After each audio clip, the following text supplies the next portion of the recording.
물론 여긴 국민 라디오.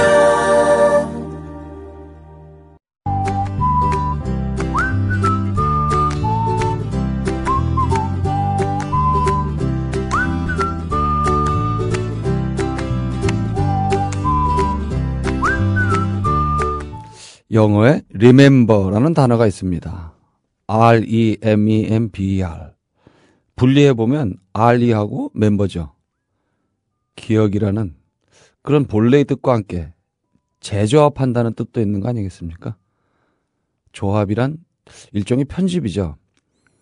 그런데 우리는 자신의 기억을 확신하곤 합니다. 과연 그럴까요? 자기가 생각하는 것이 전부이고 진실일까요? 오늘은 마음의 갈림길로 한번 들어가 보겠습니다. 헤맬지도 모르니까 유심히 잘 따라오셔야 합니다.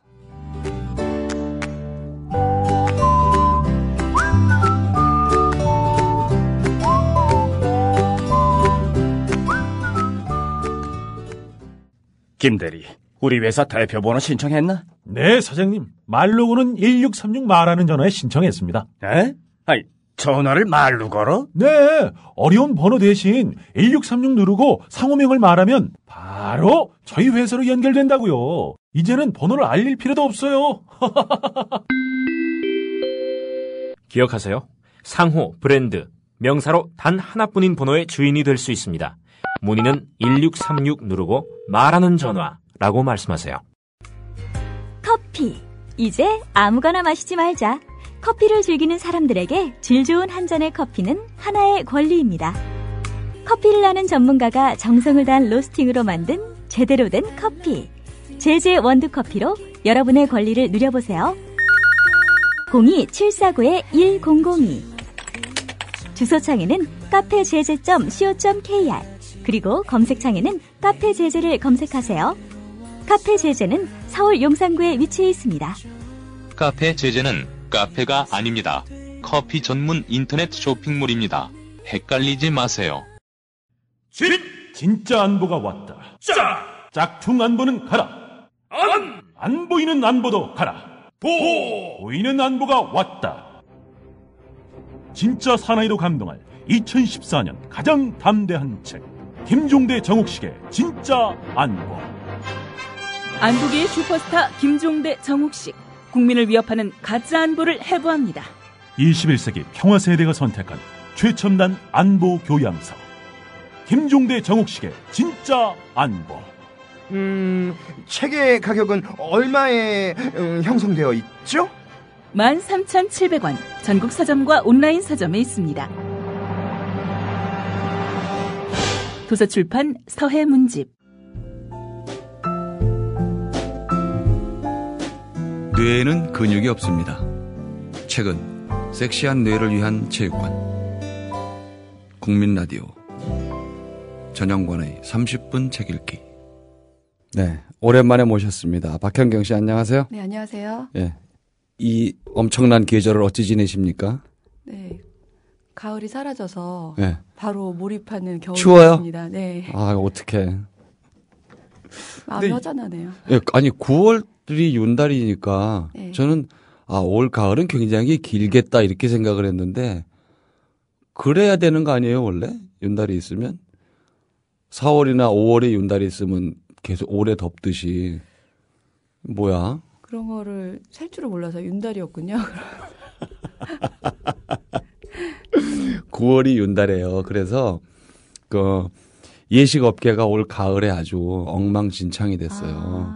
네. 윤달에는 그 이제 덤으로 생긴 달이다 그래서 이장 같은 거는 하는데 네. 묘지 이장은 하는데 결혼은 잘 안 한대요. 그런 거는.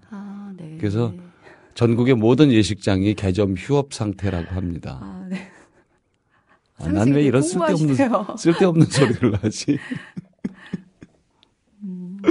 야, 오늘 소개해 주실 책이 새 길이 만나는 곳, 셀리 비커스. 네. 어려운 책을 가져오셨네요. 네, 뭐 책을 보기에는 한 200, 30페이지 정도 예. 안 되고요. 예. 되게 이제 짧고 간명한 책처럼 보이는데 네. 읽다 보면 굉장히 깊이 있는 책입니다. 농축이 심한 모양이죠. 네. 아, 어쩜 좋아. 그래서 저도 좀 용감하게 들고 나왔는데요. 네. 이 작가는 이제 그 뭐 영국의 네. 그 52세 늦은 나이에 이제 소설을 써서 늦은 나이에 첫 소설을 썼는데요. 네. 원래는 정신분석학이나 이런 쪽에 심리학 쪽에 공부를 한 교수고요. 네. 근데 이제 이 책은 영국의 캐논게이트 출판사라는 출판사 기획을 해서 뭐 프랑스, 독일, 미국, 러시아, 중국, 일본 등 전 세계 33개국의 저명한 출판사가 공동으로 참여해서 세계 친화 총서라는 네. 그런 이제 기획을 했다고 합니다. 신화 총서. 네. 예, 예. 그래서 그 10번째 작품으로 이제 오이디푸스 컴플렉스에 대해서 다룬 겁니다.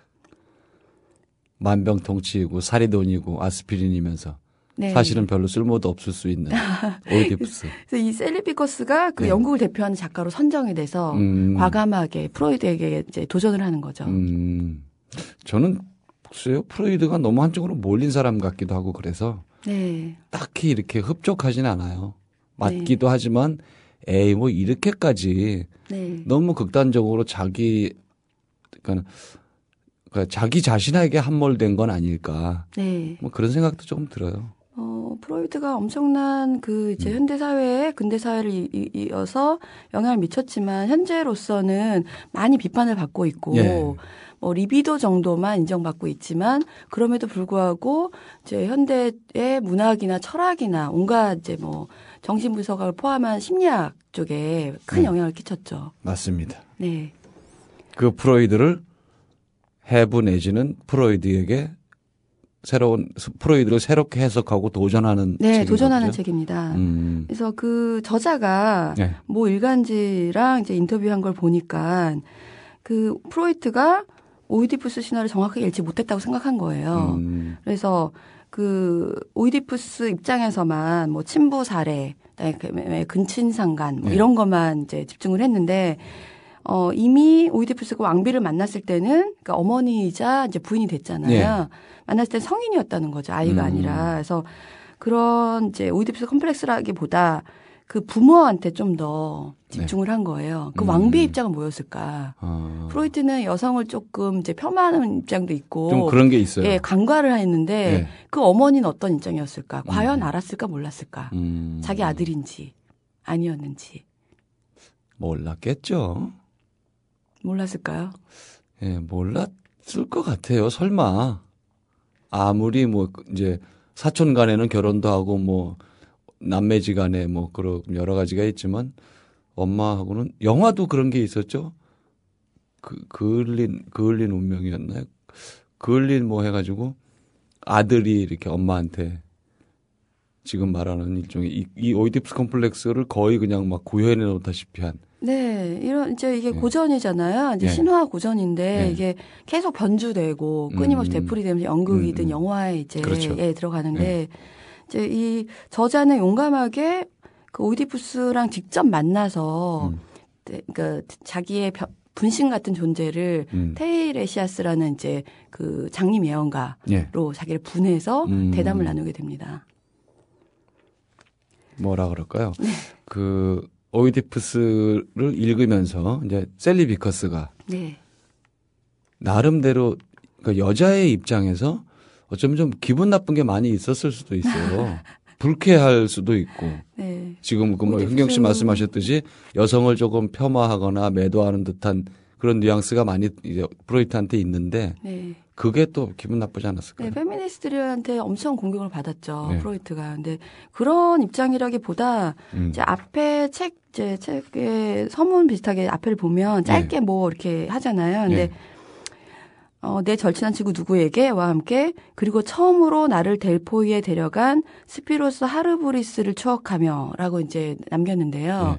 이 사람을 아무리 검색을 해도 안 나옵니다. 누군지는 모르겠습니다. 근데 그 사람이 쓴 시를 앞에 넣어놨는데 잠깐 읽어드리겠습니다. 제목은 오래된 이야기라는 시고요. 나는 알아. 당신이 내가 모른다고 생각했다는 걸. 하지만 그 시대가 반쯤 잊혀도 나는 여전히 내 집의 여주인. 나의 모든 솜씨와 나의 모든 재주를 그를 내 곁으로 데려오기 위해 썼어. 그가 자유를 택할까 두려워. 내 얼굴이 그의 해묵은 욕망을 일으키지 못할까 두려워. 그리하여 내게 파멸이 올까. 이것은 나의 교활한 술책. 당신은 알지 그 줄거리를. 주제는 이거야. 나 요카스테는 알면서 말했어. 내 아들을 내 침대로 데려오라. 이 시에 영감을 받아서 이제 델포이로 자기를 데려갔다고 하는 거죠. 이 시인이. 내 아들을 내 침대로 데려오라. 네. 그래서 요카스테는 알았다는 거예요. 어떻게 자기가 30년 전에 버렸던 예. 그 남편이 무서워서 예. 이제 발을 찔러서 자기 브로치로 발을 찔러서 족쇄를 채워서 떠나 보냈던 그 아기를 마지막에 요카스테가 이제 모든 게 막 진실 밝혀지면서 침대에 목을 매서 자살하는데 예. 그 어린애를 쌌던 강보에 목을 매거든요. 30년을 지켜온 강보. 가지고 있었다는. 네. 네. 그러니까 잊지 않고 있었다는 거고 설마 매일 이제 동침하고 또 아들, 딸 해서 아들 둘, 딸 둘 해서 애까지 낳는데 네. 과연 몰랐을 것인가. 그 심정은 어땠을까요? 물론 지금의 이 모자 관계하고는 또 좀 이제 뭐 다르기는 하겠지만 네. 그 당시에는. 그래서 이 이제 셀리비커스는 그 테이레시아스로 분해서 이제 프로이트랑 계속 이제 얘기를 논쟁을 하는데요. 네. 알았다는 거고 요카스테가 정말 절실하게 바랬던 거는 결코 말해질 수 없는 욕망. 그것은 소중한 처다들을 자신의 자궁으로 되돌려 놓는 것이었다는 거죠. 그러니까 엄청나게 용기 있는 발언이기도 하고요. 네, 그러네요. 참 참신한 해석이기도 합니다. 많이 읽히면서도 그러니까 우리도 흔히 이렇게 인용을 많이 하고 그러는데 네. 이 책을 읽으면 생각이 바뀔 것 같아요. 네, 그래서 이렇게 고전이라고 하면 우리는 보통 이렇게 네. 고착돼서 오이디푸스 컴플렉스는 이거야. 뭐 일렉트라 컴플렉스는 이거야. 네, 단순히 한두 줄로 네, 뭐 기억을 하죠. 아버지를 뭐 어머니를 욕망하고 네. 아버지를 뭐 이제 자기 적대시하는 뭐 이거 보통 네, 이렇게 연적으로 상식적으로 생각하잖아요. 삼고, 뭐, 네. 근데 그게 아닐 수 있다는 여러 가지의 길이 열려 있다는 이제 세 길이 만나는 곳의 의미도 좀 그렇습니다. 이제 이 제목이 조금 의미심장한데요. 네. 책에서 보면 이제 테이레시아스가 프로이트를 어떻게 찾아가서 이제 만난 장면이 연출이 되는데 새 길이 무엇이냐면 그 그리스 포커스 지방에 있는 그 새 길이 만나는 그 장소입니다. 네. 그 북서쪽으로 가면 델포이 사원이 나오고 네. 동쪽으로 이렇게 빠지면 그 다올리스라는 비옥한 평원이 나오고요. 두 길이 합쳐져서 마지막 길인 그 세 번째 길인 테베로 가는 길이 나옵니다. 네. 그래서 이제 이 테이레시아스는 뭐라고 하냐면 선택의 폭이 넓어지느냐 좁아지느냐는 당신이 어느 길로 오고 있느냐에 달려있다는 거죠. 만약에 델포이나 그 평원에서 왔으면 한 길로 합쳐지는 거고 네. 테베에서 올라갈 때는 두 길로 갈라지는 거잖아요.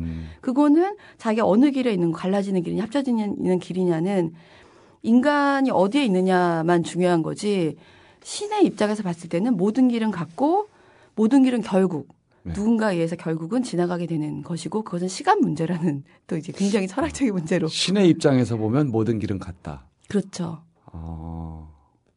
뭔가 좀 느낌이 좀 오네요. 네, 그래서 세계를 만나는 곳이라는 되게 애매모호한 제목으로 영문 그러니까 원제도 마찬가지고요. 거기서 또 프로이트가 아버지를 죽이지 않나요? 네, 그렇습니다.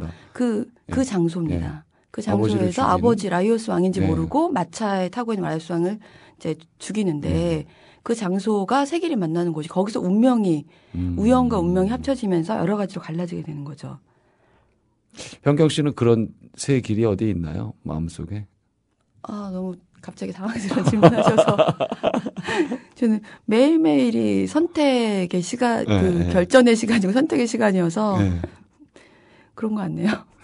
저도 그럴 거예요. 아마 매 순간이 정말 인생은 뭐 선택의 연속이다 그러듯이 우리가 살면서 끊임없이 가다 보면 갈림길이고 또 갈림길을 알고 가다 보면 또 만나는 길이기도 하고 반복되는 것 같아요. 네. 사방연속문이야 인생은. 네. 그래서 이제 그 얘기를 하면서 프로이트에게 당신은 이제 테이레시아스가 말하는 거예요. 당신은 이성의 빛으로 모든 걸 비추려고 했잖아요. 그러니까 이제 프로이트는 자기의 목표는 애매모호한 것을 해결해서 이성의 빛을 비추는 것이었다. 그리고 예를 들어서 뭐 종교적 선언의 애매모호함 이런 것들은 선언하는 자들이 자신의 권위를 강화하려는 속임수다. 이렇게 얘기를 해요, 프로이트가. 책 속에서. 테이레시아스는 화내진 말아라. 하지만 내가 델포이의 사제로 있었을 때 예. 분명히 거기는 신성이 있었고 애매모호한 빛으로 애매모호함이라는 거를 되살리는 거예요. 꼭 이성의 빛이 옳은 건 아니라는 거죠. 그래서 그런 불멸의 힘이 더 강하게 느껴진 장소라는 게 있다. 이제 보통 옴파로스, 뭐 세상의 배꼽이니 뭐 여러 가지 얘기가 있잖아요. 근데 그런 대지가 얇아서 막이 늘어나서 불멸의 힘이 더 강하게 느껴지는 그런 얇은 장소들이 있는데 그것이 델포이였다고 얘기를 하는 거예요. 그래서 당신의 그 이성의 힘으로 그렇게 갈갈이 분석해 놓은 게 틀렸다라고 이제 얘기를 하는 거죠. 저 동의하고 싶어요. 네, 네. 그러면서 전체 구조는 전체 규모는 짐작은 잘했다. 프로이드가. 하지만 당신은 초점을 잘 못 맞췄다고 얘기를 합니다. 요점은 몰랐다. 너무 한 방향으로 멀리 가. 그렇죠. 예. 근데 그 이제 뭐 근친상간 내지는 친부 살해에 좀 집착하게 된 것도 사실 프로이트가 이제 아버지가 어머니랑 결혼할 때 어머니가 세 번째 부인이었거든요. 그래서 굉장히 나이 차가 많이 났고 위에는 이제 배다른 형제들이었고 어머니가 특별히 프로이트를 사랑했고 굉장히 총명했죠. 근데 이제 아버지가 죽고 나서 아버지를 자기가 증오했다는 걸 알았고 어머니에 대한 따뜻한 그림 이제 본인의 얘기가 이제 기본적으로 그렇죠. 있었고요. 그리고 이제 꿈의 해석이라는 자기의 저술에서 처음으로 오이디푸스 컴플렉스란 말을 쓰게 되는데요. 그 이제 꿈에서 저는 읽었고 저희 방송에서 소개한 적도 있습니다. 제가. 근데 그걸 보면은 꿈을 해석해서 여러 가지 정신 분석이란 말을 만들어내고 하는데 남의 꿈을 무한정 훔쳐들을 수 없기 때문에 자기 꿈을 해석합니다. 프로이트 자신의 꿈을. 그래서 유소년기 어땠고 어떤 꿈을 꿨는데 이런 어떤 해석이었을 거고 이런 걸 해석을 하는데 그러면서 이제 그 자기만의 경험이 좀 녹아있는 학설을 만들지 않았나. 아무리 뭐 누구나 어느 정도는 그렇겠지만 프로이드는 그게 좀 더 강했을 것 같아요. 네. 그래서 읽는 사람들이 일부 동의하면서 일부는 너무 많이 갔다. 네. 이렇게 하게 만드는.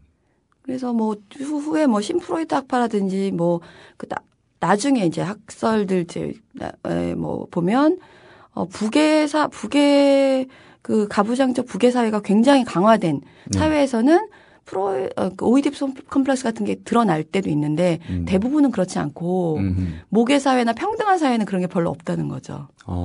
아버지가 억압적으로 자식을 내리 누른다거나 그러면 이제 아버지에 대한 적대감이 생기고 뭐 이럴 수 있잖아요. 근데 대부분 그렇지 않다. 요즘은 더 특히나 안 그렇겠어요. 네, 네. 요즘 아빠들은 뭐 친구 같은 아빠 이런 얘기들을 많이 하니까. 그렇죠. 근데 무슨 아빠한테 적대감을 가지고. 그렇죠. 그러니까 프로이트 개인의 이제 약간 가정사도 있었고요. 근데 그 뭐 19세기, 그때 20세기 초반, 뭐 이때는 이제 약간 그런 가부장적인 체계가 좀 있었으니까 역사적인 유물이기도 하고.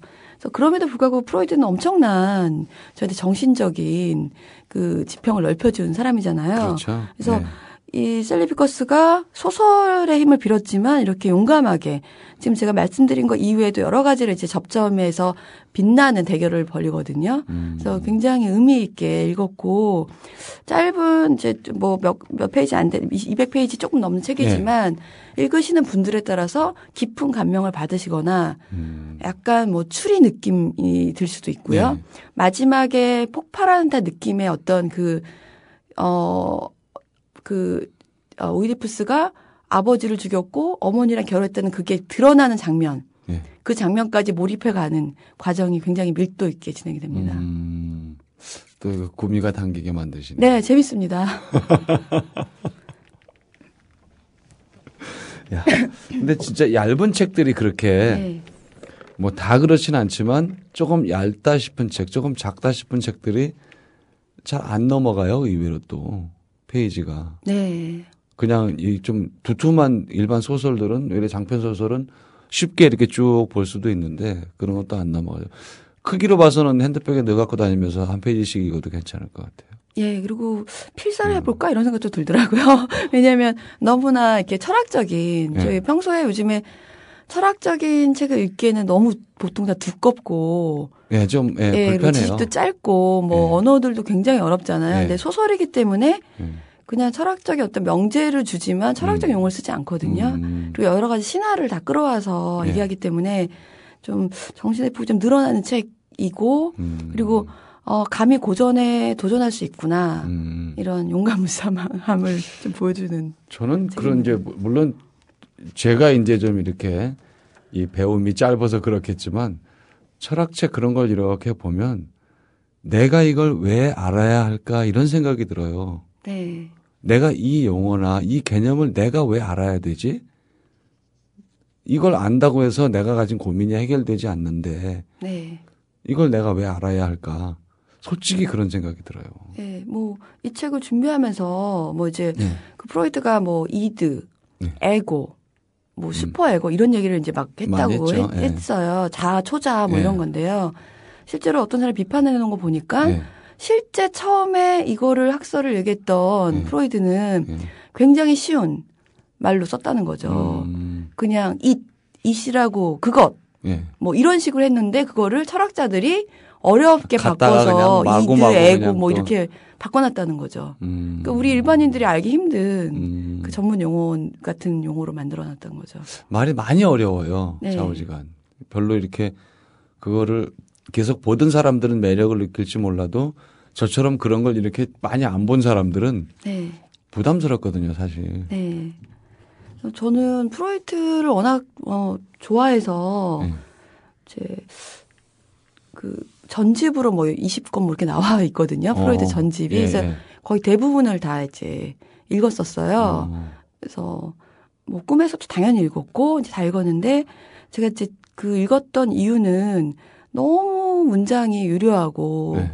그 쉬우면서도 문학보다 더 집중도 있게 네. 글을 써나가는 필력이 있거든요, 프로이드가. 그래서 어떤 문학책보다 재미있게 읽었거든요. 근데 여기 이제 이 책에 사실 오이디푸스 콤플렉스 다 아시기는 아시겠지만 네.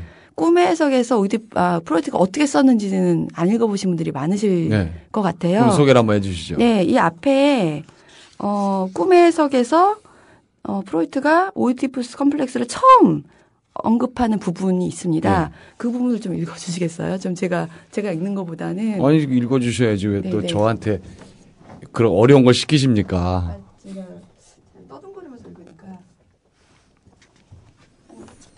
두세 페이지 됩니다. 이거 페이지 수가 꽤 되네요. 네, 그 부분 한번 읽어주시면 프로이트가 얼마나 명료한 글을 매혹적인 글을 썼는지. 앞에 한 두세 꼭지만 요거 제가 읽어보겠습니다. 네. 테베의 왕 라이오스와 왕비 요카스테의 아들 오이디푸스는 갓난아기 때 버려진다. 라이오스에게 장차 태어날 아들이 그를 살해할 것이라는 신탁이 내려졌기 때문이다. 그러나 오이디푸스는 살아남아 이웃나라의 왕궁에서 왕자로 성장한다. 자신의 태생에 의심이 든 오이디푸스는 직접 신탁을 청했다가 자신이 아버지를 살해하고 어머니와 결혼할 운명이니 고향으로 돌아가지 말라는 충고를 듣는다. 오이디푸스는 그동안 고향이라고 생각해온 곳을 떠나 길을 가던 중 라이오스 왕과 맞닥뜨리게 된다. 그리고 갑작스럽게 싸움이 붙어 그를 죽이고 만다. 그 후 테베로 향하던 오이디푸스는 길을 막고 있는 스핑크스가 낸 수수께끼를 풀고 테베 사람들은 감사의 뜻으로 오이디푸스를 왕으로 추대해 요카스테와 결혼시킨다. 오이디푸스는 오랫동안 평화롭고 영예롭게 테베를 통치하며 자신이 어머니인 줄도 모르는 채 그 여인과의 사이에서 딸 둘과 아들 둘을 낳는다. 그러던 어느 날 역병이 돌고 테베 사람들은 새로운 신탁을 정한다. 이게 이제 첫 꼭지입니다. 네, 조금 더 주시죠. 예. 예. 이 희곡은 오이디푸스가 라이오스의 살해범이자 피살자와 요카스테의 아들이라는 사실의 폭로가 정교하게 지연되면서 그 강렬함이 점차 고조되는 꽤 단순한 플롯으로 구성되어 있다. 자신도 모르는 사이에 저지른 끔찍한 행위에 엄청난 충격을 받은 오이디푸스는 스스로 자신의 눈을 멀게 하고 고국을 떠난다. 신탁이 실현된 것이다. 만일 오이디푸스 왕이 당대의 그리스인들만큼이나 현대인들을 불안하게 만든다면 아마도 그것은 이 그리스 비극의 효과가 인간의 의지와 운명 사이의 대립에서 나오는 것이 아니라 그 대립을 보여주기 위해 이용된 소재의 특이성에서 찾아볼 수 있는 것이기 때문일 것이다. 그의 운명이 우리를 사로잡는 유일한 이유는 그것이 우리 자신의 운명이었을지도 모르기 때문이며 우리가 태어나기 전에 신탁이 우리에게도 그에게 내린 것과 똑같은 저주를 내렸기 때문이다. 어쩌면 우리 모두는 최초의 성적 흥분은 어머니에게, 최초의 증오와 폭력적 소망은 아버지에게 발산하도록 운명지어졌는지도 모른다. 꿈은 우리에게 그것을 납득시킨다. 오이디푸스 왕이 아버지 라이오스를 때려 죽이고 어머니 요카스테와 결혼한 것은 우리 어린 시절의 소망이 실현된 것일 뿐이다.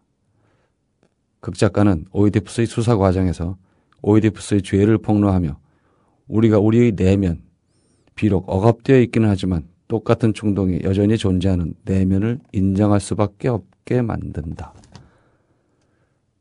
맨 끝에 보면요. 네. 이렇게 있어요. 델포이에서 신탁을 내는 신은 드러내지도 감추지도 않고 다만 신호를 줄 뿐이다. 네. 헤라클레이토스의 말에 이렇게 적혀 있습니다. 네. 신호를 줄 뿐이다.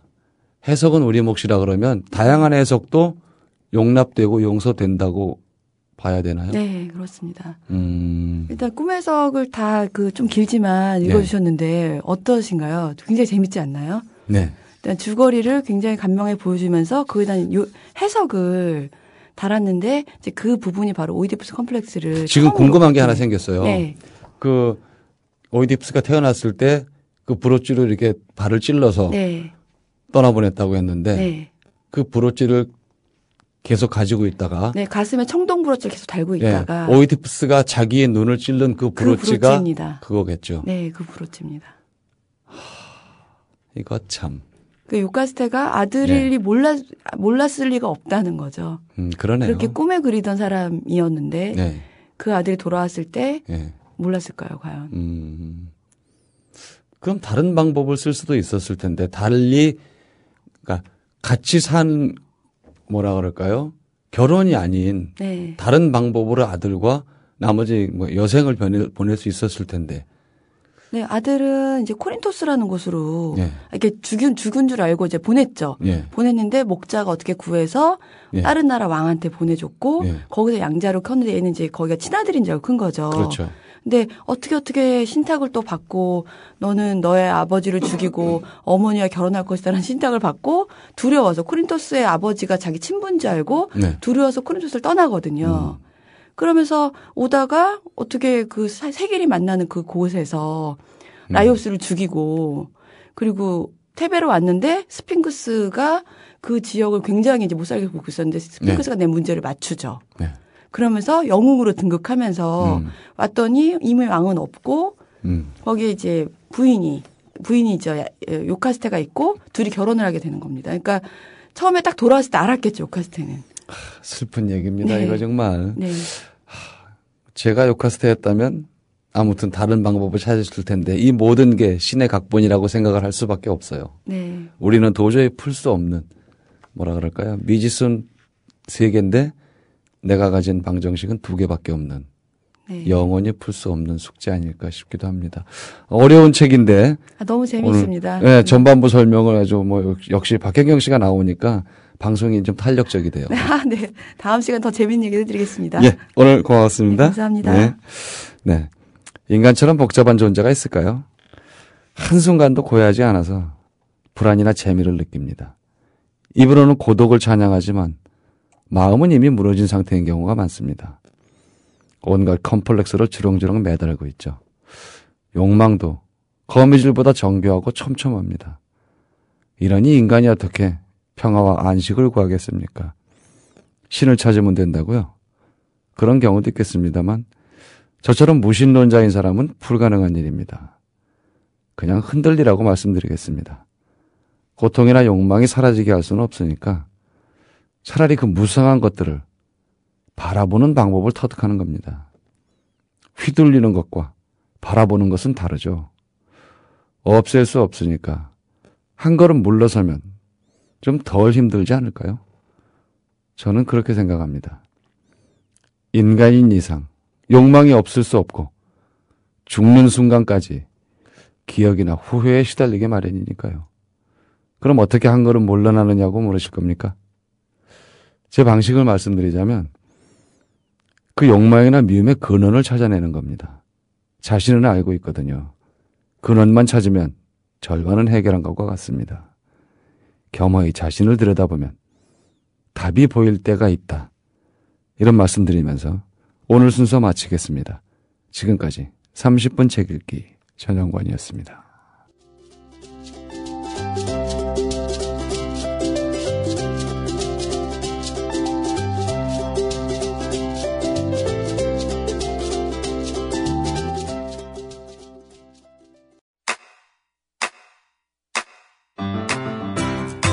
국민라디오 지지하는 4가지 방법 아시나요?